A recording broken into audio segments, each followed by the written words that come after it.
Sa balitang ASEAN, bansang Laos nakiisa sa selebrasyon ng World Blood Donor Day. Ang detalye sa ulat ni Elizabeth Gatchin.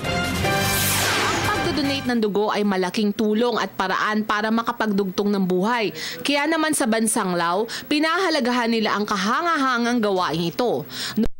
Ipinagdiwang sa buong mundo ang World Blood Donor Day, kung saan nakibahagi ang bansang Lao. Sinimulan ng programa sa pamamagitan ng Blood Donation Drive, kung saan 1,000 kataong nakiisa.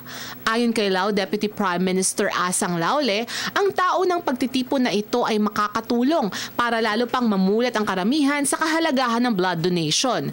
Kinilala rin niya ang pagiging mapagbigay ng mga nag-donate ng dugo at hinikayat niya pa ang iba na subukang mag-donate ng kanilang dugo.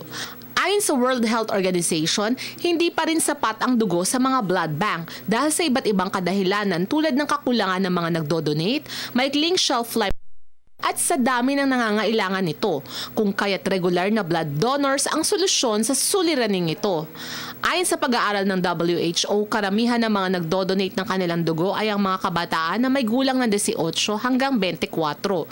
Sinasabing ang age group na ito ang pinakaligtas na donors dahil sa mababang blood-borne infections na naitala sa kanilang grupo. Para sa Telebisyon ng Bayan, Elizabeth Gatchin.